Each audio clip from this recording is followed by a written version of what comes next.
Será que é possível responder o que é arte? Há uma única definição para este termo? O gesto, por exemplo, do Duchamp, né? Pegar aquele urinol e botar na disposição e falar isso é um objeto de arte, quer dizer, é um gesto típico, né, de questionar o conceito de arte. Quais são os limites da arte? Onde começa e onde termina a arte? A arte é aquilo que está no museu, né? A arte é aquilo que vai ser redefinido pelos artistas do século XX. Não há definição absoluta de arte. É muito difícil dizer o que é arte. Embora a gente consiga identificar objetos artísticos. Se eu me perguntar, por exemplo, se um filme, O Acossado, do Godard, é um filme de arte, eu digo que sim. Agora, se você perguntar efetivamente o que é arte, segundo Humberto Eco, não há definição absoluta de arte. A arte não é só Leonardo da Vinci, os impressionistas e o cubismo. A arte é uma pessoa fazendo um trabalho, digamos, de uma maneira minuciosa, ou criando alguma coisa que não existe, ou combinando duas coisas que não existiam antes. Não é só a obra em si que tem um sentido. O sentido da obra depende da relação dela com o espectador, da relação dela com o público, da relação dela com a sociedade. Ou seja, a obra de arte faz parte de um sistema maior e a definição da obra ela vai vir também a partir desse sistema de arte. O que você enxerga quando anda pelas ruas?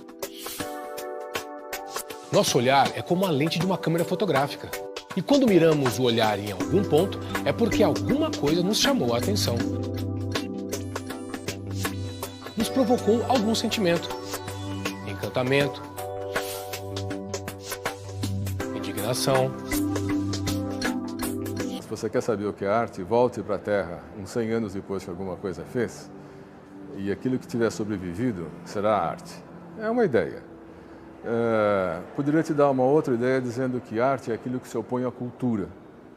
Arte não é cultura. Eu faço questão de frisar isto. A cultura se repete. A cultura serve para a identificação, para o reconhecimento, para apaziguar, para acolher as pessoas, para fazê-las sentir-as confortável. A arte na nossa sociedade ocidental, sobretudo a partir da modernidade contemporânea, é feito para tirar o tapete debaixo do pé das pessoas, para desestabilizar, para provocar o espanto, a dúvida. Então são funções completamente diferentes. O que hoje chamamos de arte começou deste jeito, com a observação.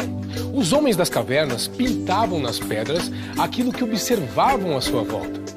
E assim, ao longo dos anos, os povos de todo o mundo foram retratando aquilo que viam. A arte registrava o cotidiano das pessoas e as paisagens que as rodeavam. Homens e mulheres passaram a reproduzir cenas do cotidiano e o sentimento que havia nelas. Por exemplo, a alegria, a fome, a fartura, a tristeza, o amor. E assim surgiu a pintura, a escultura, a fotografia.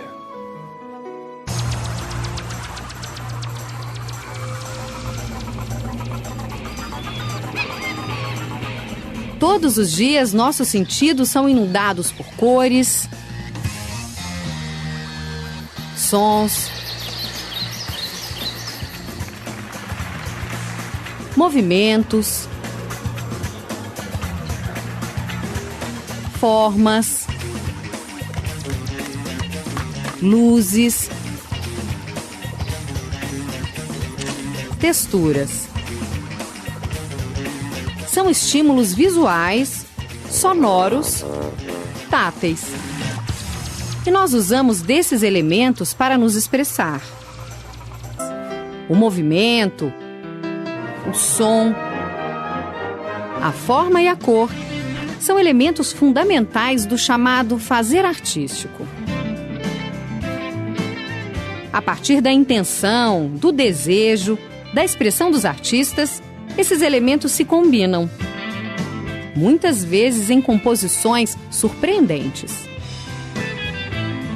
Eu começo a pensar um trabalho pensando na cor. E eu acho que cor é relação. Um amarelo fica bonito porque está do lado de uma outra cor que também o valoriza.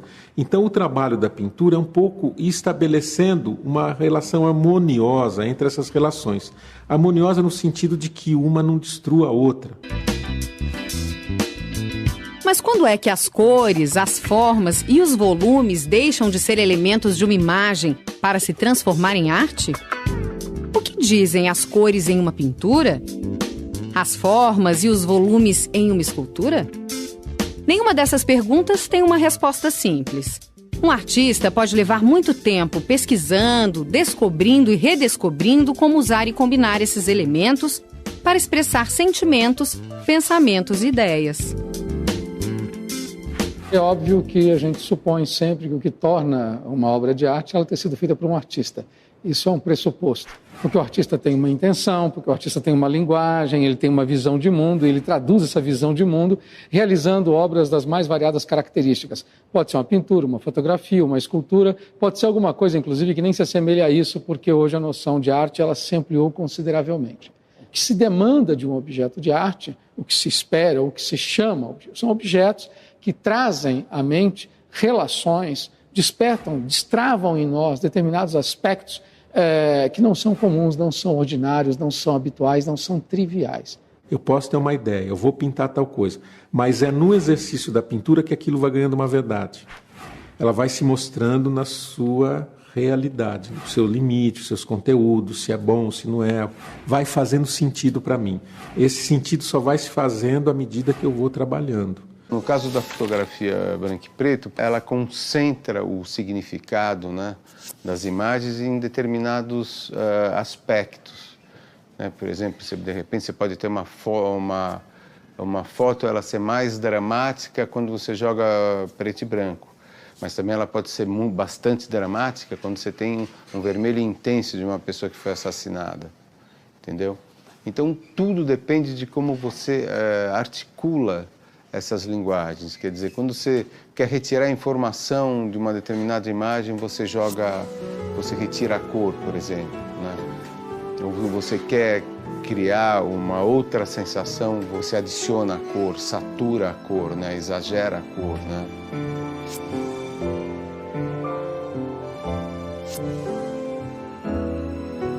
O próprio ato de enquadrar já revela uma escolha ideológica, né? Se eu vou mostrar isso que eu estou vendo daqui, ou subir um pouquinho, ou abaixar um pouquinho, o resultado visual que sai dessa minha escolha já determina a leitura de quem vai olhar essa imagem. Então, a câmera, ela é um elemento técnico que está na mão de um ser humano, que mesmo que não saiba, na hora de usar esse elemento técnico, está colocando a sua história de vida ali no meio.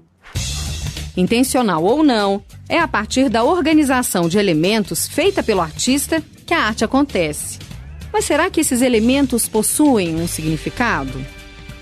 Observe este quadro de Cândido Portinari, um dos mais importantes artistas brasileiros. Faz parte de uma série de pinturas chamada Retirantes. Aqui, o artista retratou o drama das famílias nordestinas que fugiam da seca e vinham para o Sudeste em busca de trabalho e de uma vida melhor.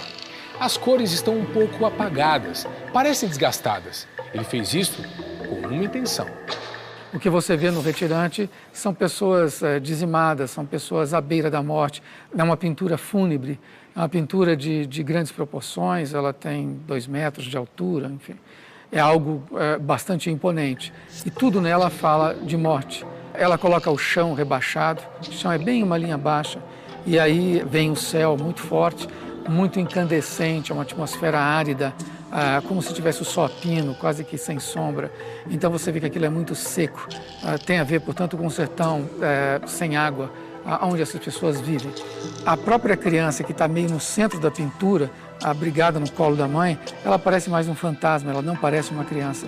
E na extremidade direita da pintura tem uma criança que está grávida, quer dizer, aparentemente grávida, porque aquilo não é gravidez, aquilo é fome, aquilo é barriga inchada, aquilo tudo é morte.